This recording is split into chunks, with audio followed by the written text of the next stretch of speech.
Hoje nossa mensagem está no Salmo 19. Peço que os irmãos abram suas Bíblias neste Salmo, Salmo de número 19, um Salmo de Davi, um Salmo que nos mostra a importância da palavra do Senhor. Não sei se os irmãos perceberam, mas como eu uso óculos, eu tenho certa dificuldade em tempos como esses de usar máscara. Uma hora tem que tirar o óculos, outra hora tem que colocar a máscara. Quando canta, o óculos embaça, daí você tira. E você vem perguntando, que tempos difíceis. Quem usa óculos talvez perceba isso. Que tempos difíceis para nós. Mas eu fico imaginando se eu não tivesse o óculos. E eu acabei de experimentar. Olhava ali, eu não enxergava a letra. Estava tudo embaçado. Olhava aqui e enxergava um pouquinho melhor. Nós precisamos do óculos para deixar mais claras as coisas diante de nós. Nós precisamos deste instrumento que permite que nós vejamos as coisas sem elas estarem embaçadas, sem elas se esconderem à nossa frente. Eu me fico imaginando se eu não precisasse, se eu não tivesse ele nesse instante. A palavra de Deus é assim também. A palavra de Deus é o nosso único recurso para nos mostrar tudo às claras, para não deixar nada oculto, para não deixar nada escondido de nossas vidas. E muitas vezes, principalmente nós que vivemos em tempos de fake news, nós passamos por dificuldades em tentar identificar o que é a verdade. Eu não sei se você reparou, mas no seu WhatsApp, talvez se já passou por uma atualização essa semana, aparece do lado de mensagens que são muito compartilhadas uma lupinha, para você clicar nela e te levar ao Google, a um site de buscas, para ver se aquela mensagem que está sendo compartilhada é verdadeira ou não. Não sei se você já viu isso. Mas mesmo que leve ao Google, e daí leve para outros sites, muitas vezes pode ser algo precioso para nós, para identificarmos se algo é verdadeiro ou não. Mas ainda assim, corremos o risco de não identificar claramente se aquilo que nós estamos olhando é a verdade ou não. A única certeza que nós temos é com a palavra de Deus. E este salmo nos mostra isso. Eu gostaria de chamar a atenção dos irmãos para a leitura dele. Acompanhe a leitura deste salmo, que é o salmo de Davi. Os céus proclamam a glória de Deus e o firmamento anuncia as obras das suas mãos. Um dia discursa a outro dia e uma noite revela conhecimento a outra noite. Não há linguagem, nem há palavras, e deles não se ouve nenhum som. No entanto, por toda a terra se faz ouvir a sua voz e as suas palavras até aos confins do mundo. Aí pôs uma tenda para o sol, o qual, como noivo que sai dos seus aposentos, se regozija como herói a percorrer o seu caminho. Principia numa extremidade dos céus e até a outra vai o seu percurso, e nada refoge ao seu calor. A lei do Senhor é perfeita e restaura a alma. O testemunho do Senhor é fiel e dá sabedoria aos simples. Os preceitos do Senhor são retos e alegram o coração. O mandamento do Senhor é puro e ilumina os olhos. O temor do Senhor é límpido e permanece para sempre. Os juízos do Senhor são verdadeiros e todos igualmente justos. São mais desejáveis do que o ouro, mais do que muito ouro depurado, e são mais doces do que o mel e o destilar dos favos. Além disso, por ele se admoesta o teu servo, em os guardar a grande recompensa. Quem há que possa discernir as próprias faltas? Absolve-me das que me são ocultas. Também da soberba guarda o teu servo, que ela não me domine. Então serei irrepreensível e ficarei livre de grande transgressão. As palavras dos meus lábios e o meditar do meu coração sejam agradáveis na tua presença, Senhor, rocha minha e redentor meu. Vamos orar? Santo Deus, nós te damos graças, ó Pai, pela sua palavra que está diante de nós. O Senhor a guardou, o Senhor a preservou, para que nós pudéssemos, ó Pai, a cada dia tê-la diante de nossos olhos e olharmos para aquilo que é a verdade, identificarmos a sua vontade para as nossas vidas. Senhor, nós pedimos que Tu nos auxilies, ó Pai, nesse dia, para que enxerguemos tanto a verdade quanto a beleza da Tua palavra. Que ela seja a coisa mais desejável da nossa vida. Essa é a nossa oração, no nome santo de Cristo Jesus. Amém. Meus irmãos, quando eu olho para este Salmo 19, eu enxergo que ele tem uma mensagem. E esta mensagem é que a palavra de Deus, ela expõe o que pode estar oculto ou disfarçado em nossas vidas. A palavra de Deus, ela expõe aquilo que pode tentar se ocultar, principalmente o pecado, e ela expõe o pecado à nossa vida. É isso que eu enxergo quando nós olhamos para a parte final do Salmo, com o salmista falando: Senhor, talvez tenha pecados que são ocultos em minha vida. Perdoa-os, ó Pai. Absolve-me destes pecados. E é a palavra de Deus que dá essa certeza de que há pecados que muitas vezes a gente nem sabe que nós cometemos. Se não fosse a palavra dizer que há pecados inadvertidos, e esses pecados também precisam de expiação para eliminar a culpa, nós nunca saberíamos disso. E o pecado, ele tem esta característica de tentar se ocultar ou tentar se disfarçar em nossa vida. Este salmo, ele tem 3 blocos bem definidos. Eu gosto de chamar esses blocos de Gênesis 1, Gênesis 2 e Gênesis 3. Mas talvez, se você gosta de anotar sermão, você pode olhar para o primeiro bloco, que vai do versículo 1 até o versículo 6, e dizer que os céus proclamam a voz de Deus, ou os céus proclamam a glória de Deus. O segundo bloco, que vai do versículo 7 até o versículo 10, é que a palavra de Deus proclama a instrução do Senhor. E o terceiro bloco, nós vemos uma resposta do servo de Deus ao que ele anunciou, tanto na sua criação quanto na sua palavra.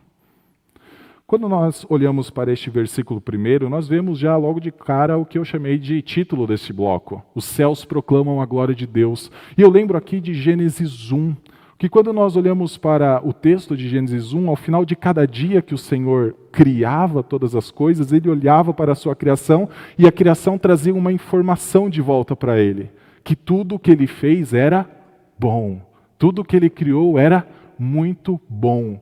E assim nós vemos a partir do versículo 1 até o versículo 6, que a criação, ela trabalha como uma propagadora da voz de Deus. O Deus que disse, haja luz e houve luz, o Deus que disse, haja um firmamento, faz com que essa mesma voz continue a ser propagada por toda a terra.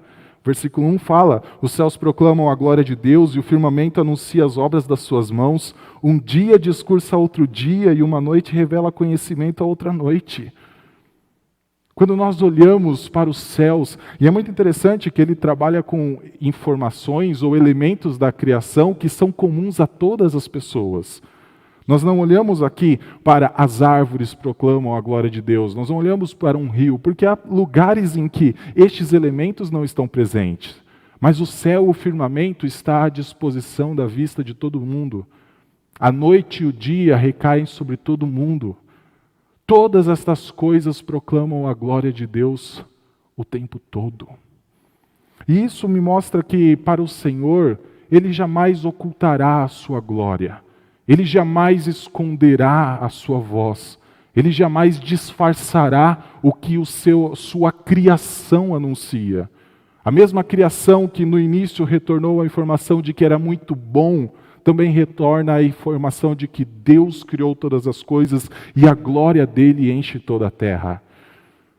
Nós temos algo muito nítido, nós temos algo muito claro exposto neste salmo. Deus existe e o Senhor faz com que a sua própria criação o louve, a sua própria criação o exalte e a sua voz então seja ouvida em toda a terra. Uma noite discursa outra noite, um dia discursa outro dia. E é muito interessante que no versículo 3 e versículo 4, a gente tem que, mesmo que não exista linguagem, mesmo que não exista palavra, não exista som algum, ainda assim a voz de Deus se propaga por toda a terra. Nada está oculto, nada está disfarçado. O plano do Senhor é que a sua voz e a sua glória cheguem por toda a terra. Eu não sei se você está com saudade, talvez, de ir ao cinema. Os nossos irmãos talvez acompanhem de fora da cidade de São Paulo. Nós ainda estamos com cinemas fechados. Mas eu não sei se você lembra que, numa das propagandas de introdução, quando começa a sessão do cinema, a Cinemark, uma empresa que tem aqui em São Paulo, em outras cidades do país e até fora do Brasil, ela traz uma informação em relação a um filmólogo. Ele começa a falar do porquê a experiência que a pessoa terá no cinema é uma experiência completamente diferente por ser um cinema Cinemark, principalmente nas salas chamadas XD. Então aquele filmólogo que está apresentando, ele fala, eu poderia dizer que você vai ter a experiência dos nossos alto-falantes, que tem não sei quantos canais surround. E depois ele fala, você também poderia experimentar os nossos projetores que lançam 35 milhões de cores diferentes aos seus olhos. Mas ele fala, é melhor mostrar do que falar. Então, de repente, a cena se muda e aparece um estagiário sentado numa cadeira repleta de mangueiras cheias de tinta nos seus tubos. E então ele fala, o nosso estagiário demonstrará o que é isso, 35 milhões de cores atingindo sua vista ao mesmo tempo. Então, as mangueiras jorram a tinta e o estagiário se cobre de tinta. O que eu quero dizer com isso? Talvez você não experimente as 35 milhões de cores quando você vai no cinema, na sala XD do Cinemark. Você com certeza não experimentará todos os atributos e tudo o que Deus revela na criação, mas ainda assim está lá. Ainda assim, a voz de Deus tem se propagado por toda a terra e toda a criação anuncia isso. Nada está oculto, nada está disfarçado. Porém, nós sabemos que, apesar de nada estar oculto e nada estar disfarçado, ainda assim há pessoas que não reconhecem e pessoas que jamais reconhecerão a glória de Deus espalhada por toda a terra. Há pessoas que podem ver essa grande obra das mãos de Deus e jamais render glória a Ele. E nós sabemos a razão disso. A razão disso se chama pecado. E o pecado, diferente de Deus, que jamais vai ocultar a sua glória, ele tenta ocultar a glória de Deus. Quanto mais ele se faz presente em nossa vida, mais ele busca nos afastar de qualquer conhecimento que seja possível a respeito de Deus. Os versículos 4, final do versículo 4 até o final do versículo 6, nos mostram que Deus continua propagando a sua glória, mas há elementos que propagam a glória de Deus que o pecado utiliza para afastar a propagação desta voz de Deus. O final do versículo 4 fala, aí pôs uma tenda para o sol, o qual como noivo que sai dos seus aposentos, se regozija como herói a percorrer o seu caminho. Principia numa extremidade dos céus e vai até a outra o seu percurso, e nada refoge ao seu calor. Quando nós olhamos para esse salmo, fica claro que o que Davi está experimentando é a contemplação dos céus. Ele já falou do céu, ele já falou do dia, ele já falou da noite, e agora ele fala do sol, que começa numa extremidade e vai até a outra. E a gente pode entender que é do nascer do sol ao pôr do sol. Este é o percurso regular, este é o percurso que é evidente a todos os habitantes da terra. Assim como o céu, assim como o dia, a noite, todos podem perceber, também o trajeto do sol todos podem perceber. Assim também ele fala no final, e nada se oculta do seu calor, ou nada foge do seu calor, no versículo 6. Todos podem perceber, talvez em alguma região do país, como nós que somos lá do sul, às vezes no inverno o sol não aquece tanto assim. Mas ainda assim, as pessoas podem perceber e nada pode fugir ao calor do sol. É mais uma grande testemunha, é mais um grande elemento que anuncia a glória de Deus. Mas o problema é que os homens distorcem isso. O problema é que os homens tentam disfarçar, dar uma nova aparência, até mesmo a este elemento do sol. E ao invés de adorar o Criador, adorar a criatura. Ao invés de adorar aquele que anuncia a sua glória por toda a terra, adoram o que é responsável por anunciar a glória de Deus por toda a terra. Quando Davi escreveu este salmo, era muito comum nas religiões ao redor se adorar o sol. No Egito se adorava o Deus da justiça, o sol da justiça.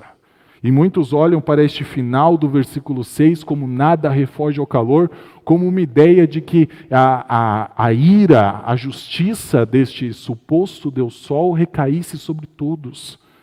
Qual é o problema? As pessoas pegam um elemento da criação de Deus, pega um elemento que deveria anunciar a glória de Deus e faz isso, o elemento faz isso. Só que as pessoas tentam ocultar a glória de Deus e ficar só com o sol, ficar só com o firmamento, ficar só com o dia, só com a noite. É possível e nós sabemos disso. As canções exaltavam o sol, as canções exaltavam Deus Sol. Só que o salmista ele nos guarda de cometer o mesmo erro. O final do versículo 4 fala: aí pôs uma tenda para o sol. O sol também é criação do Senhor. O sol também é uma criatura. O sol jamais pode ser adorado no lugar do Criador. Eu falei que este bloco me lembra Gênesis 1, e nós olhamos para a forma como Deus é retratado nessa primeira parte do Salmo. Ele é chamado de Deus como a divindade que é criadora, que está distante, no sentido de transcendente à sua criação. Ele é o Criador e o demais é criatura. Ele é o Deus que disse, Ele é o Deus que viu, Ele é o Deus que falou, Ele é o Deus que fez. Quando nós olhamos para Gênesis 1, é Deus, Deus, Deus, Deus, Deus. Não existem os outros títulos atribuídos a Deus. Nesta primeira parte do Salmo também não existe, porque só existe um Deus.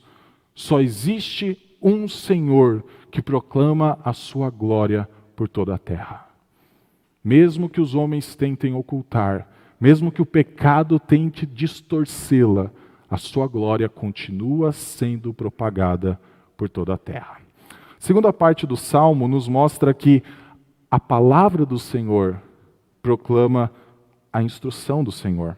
Versículo 7 em diante fala: a lei do Senhor é perfeita e restaura a alma, o testemunho do Senhor é fiel e dá sabedoria aos simples, os preceitos do Senhor são retos e alegram o coração, o mandamento do Senhor é puro e ilumina os olhos, o temor do Senhor é límpido e permanece para sempre, os juízos do Senhor são verdadeiros e todos igualmente justos. Por que esta parte eu falei que me lembra Gênesis 2? Se você olhar lá para a história narrada por Moisés no 2º capítulo da Bíblia, você verá que lá tudo é harmonioso. Você verá que lá não existe conflitos entre os homens. Lá não existe conflito dos homens com o Senhor. Lá não existe conflito dos homens com a criação de Deus, não existe nenhuma deturpação, não existe nenhuma distorção, não existe nada que precisa ser ocultado. Gênesis 2 é o capítulo que nos mostra que tudo é harmonioso. Olha como são harmoniosos esses 3 versículos do Salmo 19. Primeiro ele dá um nome para a palavra de Deus, e os irmãos podem ver isso no versículo 7, a lei do Senhor. Depois ele dá uma qualidade para a palavra do Senhor. Ela é perfeita. E depois uma função, ela restaura a alma. E se você for até o final do versículo 9, este mesmo padrão segue. Depois muda, no metade do versículo 7. Não é mais a lei, é o testemunho. Não é mais perfeita, mas é fiel. Não é mais restaura a alma, mas dá sabedoria aos simples. Continua. A lei do Senhor, a palavra do Senhor, o testemunho do Senhor, o que é e para o que serve. O que é e para o que serve. A harmonia poética. É isso que Davi fez. Essa parte, ela é completamente estruturada. Ela tem este padrão do início ao fim. Não existe nada que a distorce. Só que tem mais um padrão. Não sei se o irmão percebeu nestes 3 versículos. Sempre que fala da lei, fala também que ela é do Senhor. Sempre que fala dos mandamentos, eles são do Senhor. A instrução nossa, ela não vem da criação. O que nos dá sabedoria não provém da mente humana. O que nos dá os princípios corretos para viver e agradar a Deus não vem de nós mesmos, do que nos faz mais felizes, do que nos mais agrada. A palavra é do Senhor, a lei é do Senhor, os mandamentos são do Senhor, o temor é do Senhor. Da mesma forma que Deus faz com que a sua criação propague a sua glória, Deus também nos reservou esta palavra de Gênesis a Apocalipse para ser o instrumento da nossa instrução, um instrumento para a nossa sabedoria, para que nada que se coloque diante dos nossos olhos, nada que chegue aos nossos ouvidos, sendo distorcido ou tentando se ocultar, passe como sendo verdade, mas sendo mentira. A palavra do Senhor, ela é reta, ela é perfeita, ela é justa. Eu falei que eu chamo essa parte de Gênesis 2. E tem mais uma razão do porquê eu a chamo de Gênesis 2, além da harmonia, além de utilizar o mesmo nome de Deus e Yahvé que Gênesis 2 utiliza. A palavra do Senhor, ela parece ser retratada aqui como um contraponto da árvore do conhecimento do bem e do mal. Quando nós olhamos para o versículo 7, nós vemos que essa lei do Senhor, ela é perfeita e ela restaura a alma. E a ideia por trás dessa palavra restaurar a alma é a ideia de vivificar a alma. É a ideia de dar vida à alma. Assim como a árvore do conhecimento do bem e do mal sempre foi atrativa aos olhos como um alimento necessário para dar vida. Ela sempre esteve no jardim do Senhor, ali retratando ser uma árvore com fruto. O Senhor sempre a proibiu. O Senhor disse, não comerás, porque no dia em que dela comeres, morrerás. Mas ainda era uma árvore que dava fruto. Depois nós seguimos, eu vou pular um pouco, na verdade o versículo 7 ainda fala que o testemunho do Senhor é fiel e dá sabedoria aos simples. Como a árvore do conhecimento do bem e do mal sempre foi retratado? Como dando capacidade de conhecer o bem e o mal. Essa foi a tentação de Satanás para Adão e Eva. Vocês serão conhecedores do bem e do mal se comerem desta árvore. Mas a Bíblia fala, a sabedoria aos simples, a sabedoria àqueles que precisam de sabedoria, é só a palavra de Deus que pode dar. Depois, olha lá no final do versículo 8, o mandamento do Senhor é puro e ilumina os olhos. Quando Adão e Eva, seduzidos pela tentação da serpente, seduzidos que poderiam ser conhecedores do bem e do mal, seduzidos que poderiam ser como Deus, comem daquele fruto, Moisés faz questão de registrar, os seus olhos se abriram. Mas os seus olhos não se abriram para algo bom. Os seus olhos não se abriram para a vida. Os seus olhos não se abriram para algo que agrada ao Senhor. Mas os seus olhos se abriram para algo cruel. Os seus olhos se abriram para a vergonha. Os seus olhos se abriram para o medo. Os seus olhos se abriram. Mas para tudo aquilo que é contrário aos planos do Senhor. Contrário à vontade do Senhor. A palavra do Senhor jamais fará isso. Ela dá sabedoria aos simples e ela ilumina os olhos para que quando... Eu vou utilizar aqui uma comparação. Quando uma árvore da vida ainda se apresente diante da sua vida, nos dias, uma árvore do conhecimento do bem e do mal, ainda se apresente diante da sua vida nos dias de hoje, você saiba reconhecer os riscos que há em se envolver com ela, os riscos que há em se alimentar dela. Nós temos coisas que Deus criou e que são colocadas diante dos nossos olhos a todo dia. E o Senhor quer que nós desfrutemos delas. Mas o Senhor não quer que elas nos escravizem. O Senhor não quer que nós as adoremos. O Senhor não quer que nós nos coloquemos em adoração a elas. O Senhor deseja que nós as reconheçamos para evitar. Talvez nós tenhamos os escapes da nossa vida, como talvez um happy hour que traz um alento, traz um consolo depois de um dia exaustivo de trabalho, a presença dos amigos, mas isso pode escravizar. Isso pode tirar completamente a nossa atenção, o nosso foco do Senhor. Talvez sejam as maratonas do Netflix que faz os problemas dentro da própria casa se esquecerem. Talvez homens e mulheres, marido e esposa, não conseguem dialogar, não conseguem resolver o que pode estar dentro da sua casa, mas eles conseguem sentar diante e maratonar séries e séries de TV. São árvores da vida, árvores do conhecimento do bem e do mal disfarçadas. Nós precisamos saber reconhecer isso. E saber que a realidade que elas propõem é uma realidade cruel, apesar de estar disfarçado como algo bom. A realidade é terrível, apesar de estar disfarçada como algo belo. O pecado faz isso. O pecado distorce essas coisas. E o versículo 10, ele nos mostra: a lei do Senhor, os mandamentos do Senhor, a palavra do Senhor são mais desejáveis do que o ouro, mais do que muito ouro depurado, e são mais doces do que o mel e o destilar dos favos. Eu fico me perguntando por que utiliza a comparação com o ouro, provavelmente por ser uma das coisas mais preciosas para a humanidade, mas eu fiquei me perguntando por que compara com o mel. E a única ideia que me veio somando as duas coisas juntas é que ouro e mel possuem a mesma coloração do sol, ou mesma tonalidade do sol. Claro, guardadas as diferenças, e quem conhece a área sabe quais elas são. Mas no final eles têm esse tom amarelado.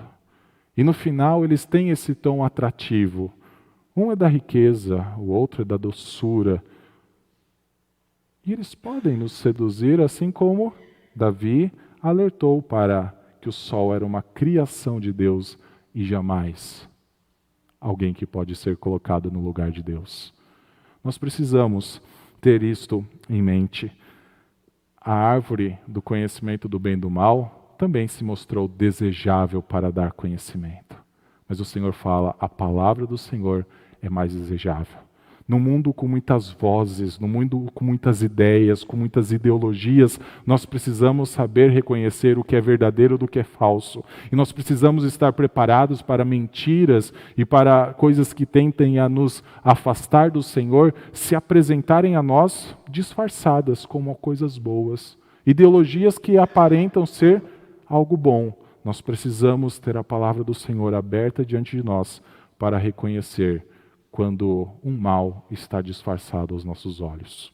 A partir do versículo 11, nós temos a resposta do servo. E a resposta do servo me lembra um pouco Gênesis 3, porque nós temos aqui tanto a ideia de culpa, nós temos aqui a ideia de não saber o que estava acontecendo em todas as instâncias. Adão e Eva sabiam que tinham pecado, sabiam que tinham cometido o erro, mas eles precisavam ainda ser alertados pelo Senhor sobre aquilo.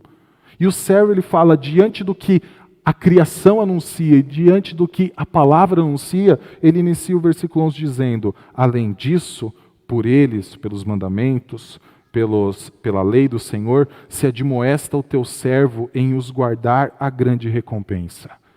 Por que é necessário admoestar o servo?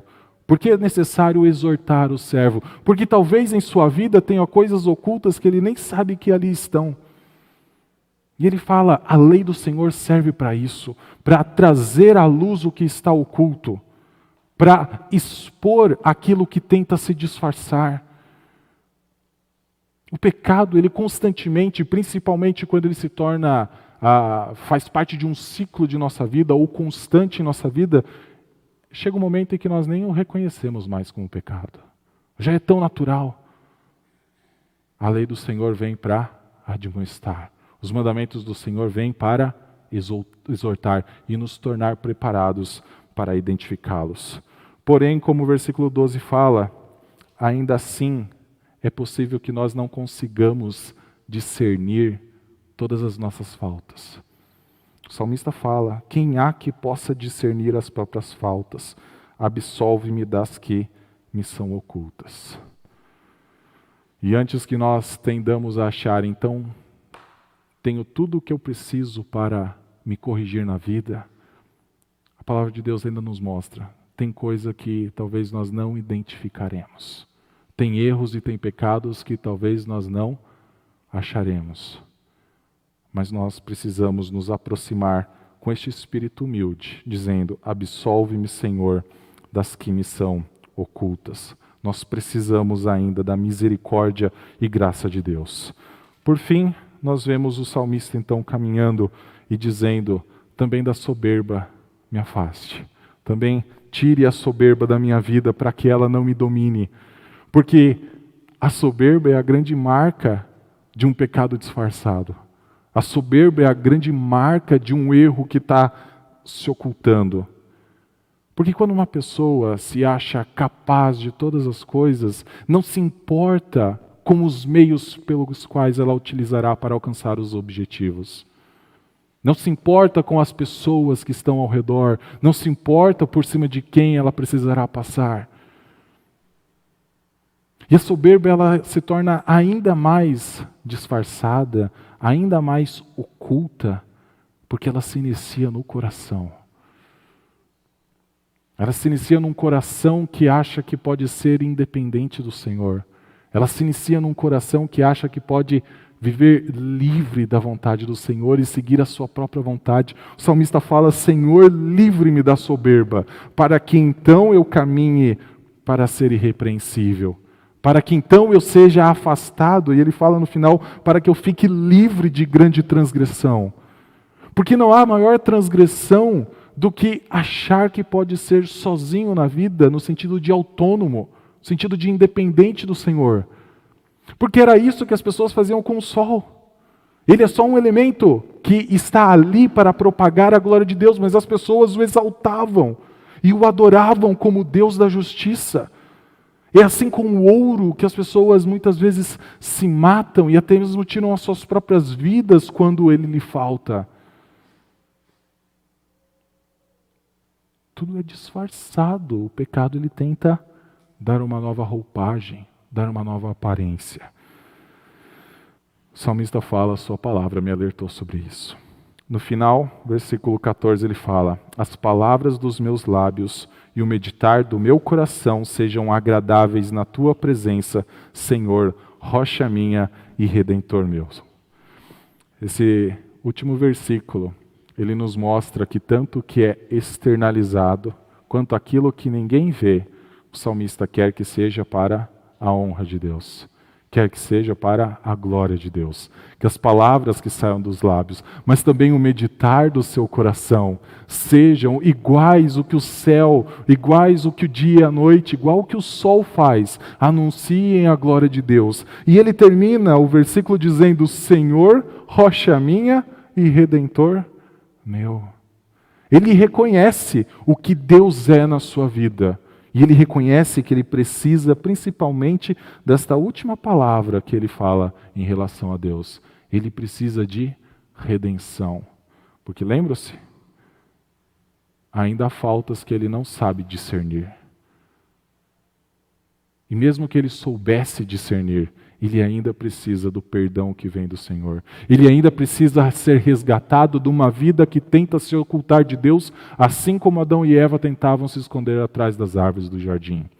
Meus irmãos, nós só chegaremos a esta resposta que o servo do Senhor dá a Deus, se nós entendermos que é a Bíblia, a palavra de Deus, que pode expor o que está se disfarçando em nossa vida, que pode expor que pode estar oculto ainda aos nossos olhos.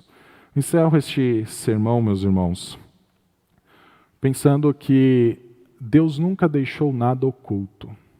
Deus nunca disfarçou a sua glória. Deus nunca deu uma roupagem diferente para ela, como nós muitas vezes tentamos fazer. A ponto de Deus nunca deixar nada oculto. Romanos capítulo 3, versículo 20... Versículo 21, diz que o Senhor também manifestou toda a sua justiça publicamente.